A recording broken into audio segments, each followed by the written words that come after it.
Bole Baba Ki Jai, Jagdambe Mata Ki Jai, Hare Kandeshwari Mata Ki Jai.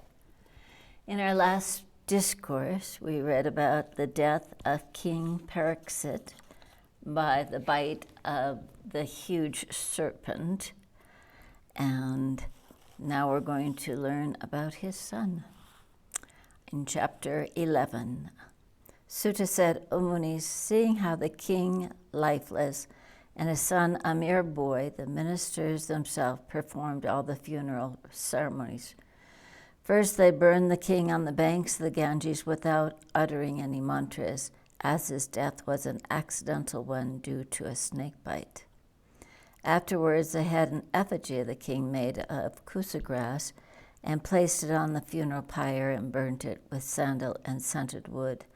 The priest then performed and completed his funeral rites, repeating duly the mantras.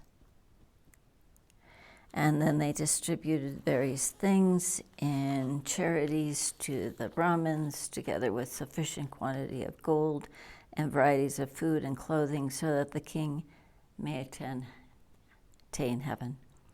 Next, on an auspicious moment, the ministers installed the boy prince on the throne. This gladdened the hearts of the subjects and all the populace of the city and town. The villagers acknowledged the boy prince Janamejaya, endowed with all royal qualities, as their king. The ministers gave all instructions to the king about his duties. The boy prince gradually grew in years and seemed to become endowed with great intellect.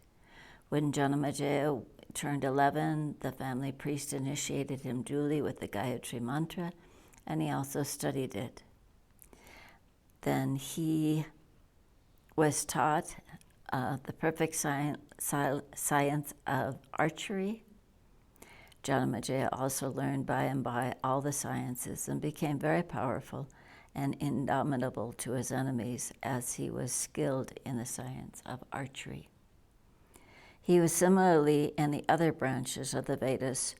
Truthful, self-controlled, religious, the king Janamejaya acquired full knowledge in the philosophies of law and also in economics, and governed his kingdom like Dharma's son, Yudhishthira. The king of Kashi gave his all-auspicious daughter, Vapustama, in marriage to the king Janamejaya, wearing golden court of armor.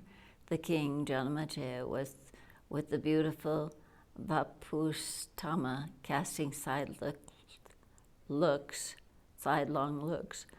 looked very happy. When the king began to enjoy his lotus-eyed Vasutama in forests and in gardens, the able ministers conducted satisfactorily the reigns, the government, and the subjects, well-governed, passed away their time with cheerful hearts. In the meantime, a Muni named Uttanka, being much troubled by Taksaka, the serpent who actually killed the king, thought who could help him in his taking revenge on Taksaka, and said, seeing the king Pariksit's son, Janamejaya, he came to Hastinapura to the king and spoke out thus, O good king, thou dost not know when to do a thing that ought to be done. Thou art doing at present what not to be done, and thou art not doing what should be done now. There is nothing of anger or energy within thee. Thou dost things as a child does, so thou dost not know the meaning of the sastras, nor dost thou know thy former enemy. So what shall I pray before thee? Hearing this, Janamejaya said, O highly fortunate one, I do not know who is my enemy, and what wrong is there to be redressed. Please speak out what I am to do. Uttanka said, O king, the wicked Taksaka, the serpent killed your father. Ask about the death of thy father from thy counselors. Sutta said, hearing these words, the king Janamejaya asked his ministers. They replied, thy father died out of the snake bite. Then the king spoke, "The cause of my father's death is the Brahman's curse.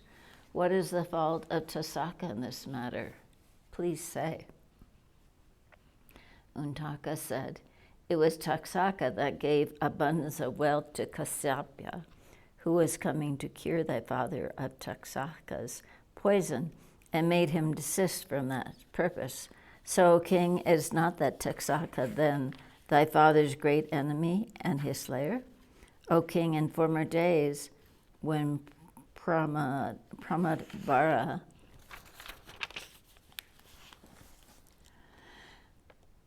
the dearest wife of Muni Ruru, died of snakebite in her unmarried state, Ruru made her alive again.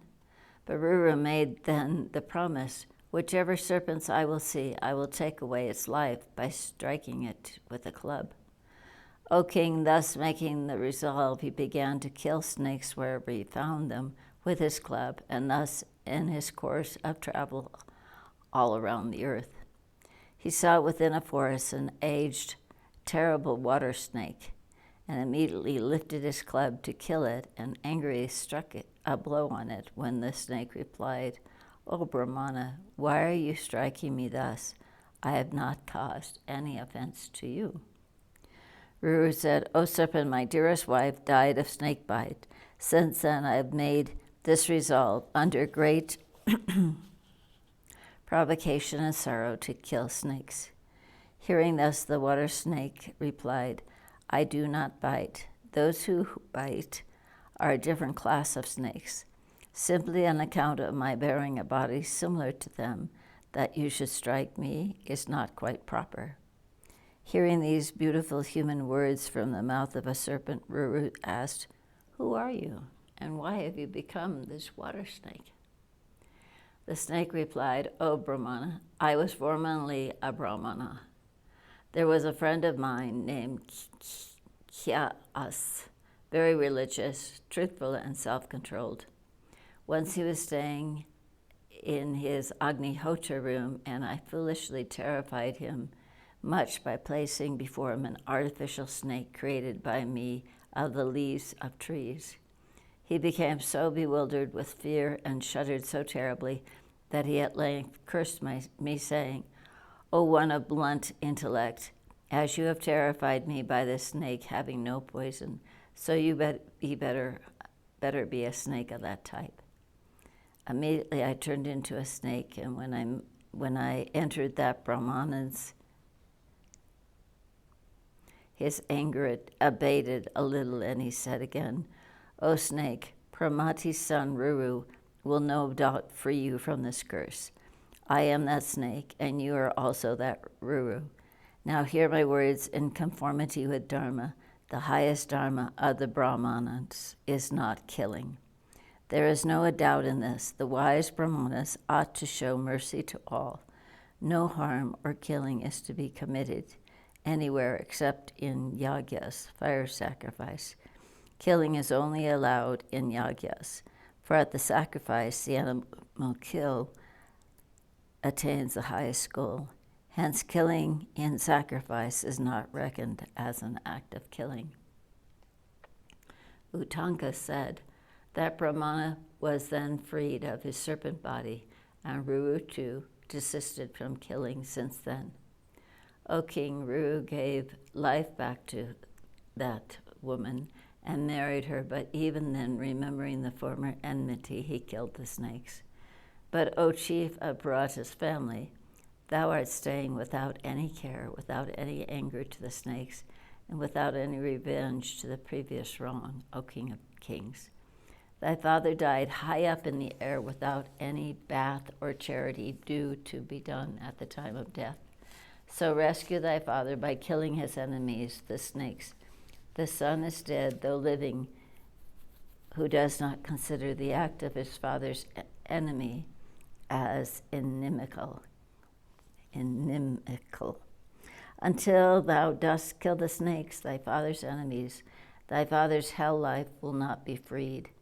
O king, now remember the wrong done to thy father and perform the sacrifice of the great mother denominated by the Sarpa Yagna, the sacrifice of snakes.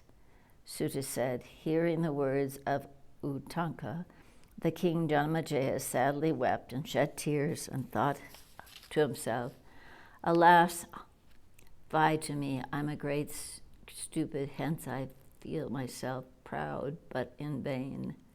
Where can his honor be whose father, bitten by a snake, has gone to hell? Now I will no doubt commence the Sarpa Yagna and ensure the destruction of all the snakes in the blazing sacrifice fire, and thus deliver my father from hell. Thus coming to a conclusion, he called all his ministers and said, O ministers, better make arrangements duly for a great sacrifice. Have a suitable holy site on the banks of the Ganges, selected and measured by the Brahmanans, and have a beautiful sacrificial hall built up on 100 pillars, and prepare a sacrificial altar within this.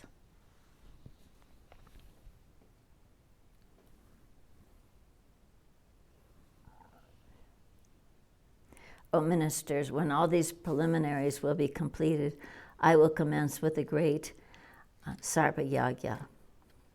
In that yagya, the snake Taksaka will be the animal victim, and Untaka, the great Muni, will be the sacrificial priest. So invite early the all-knowing Brahmanas versed in the Vedas. Thus, at the command of the king, the able ministers collected all the materials of the sacrifice and prepared a big sacrificial altar.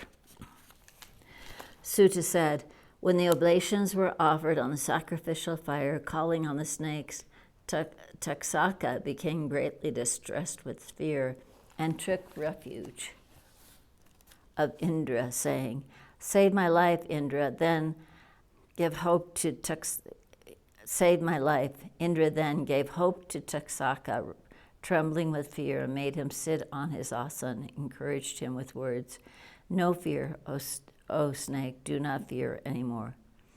The Muni Untaka, seeing that Taksaka had taken Indra's protection and that Indra had given him hopes of no fear, called on Taksaka with Indra to come to the fire with an anxious heart. Taksaka then, seeing no other way, took refuge of the greatly religious Astik, the son of the Muni Jarat Karu, born of the family of Yayavara.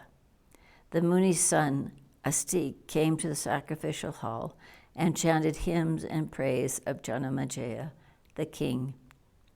Seeing the Muni boy greatly learned worship him, the king said, what for have you come? I will give you whatever you desire. Hearing this, Astika prayed, O highly intelligent one, let you desist from this sacrifice. The truthful king prayed thus again and again, stopped the Sarpa Yagna to keep the Muni's words. Vedavyasa then recited the whole of the Mahabharata to the king to cheer up his heart. But the king, hearing the whole Mahabharata, could not find peace and asked Vedavyasa, how can I get peace? My mind is constantly being burned with sorrows. Say, what am I to do? I'm very miserable. Hence my father Pariksit has died an unnatural death. O lucky one, see that a Kshatriya's death in a deadly battlefield or in an ordinary battle is praiseworthy. Even his death in his own house, it follows up according to natural laws and rules as commendable. But my father did not die such a death under the Brahmana's curse. Why did he, quite senseless, quit his life high up in the air? O son of Satyavati, now advise me so that my father's woes, now in hell, can again go up to heaven, and that my heart may find its way to peace. Thus ends the 11th chapter of the second book of the Sarpa Yagna in the Mahapurana Srimad Devi Bhagavatam of 18,000 verses. Mahadevi Ayama Mata. Om Vishveshwari Mata Ki Jai, Bole Baba Ki Jai.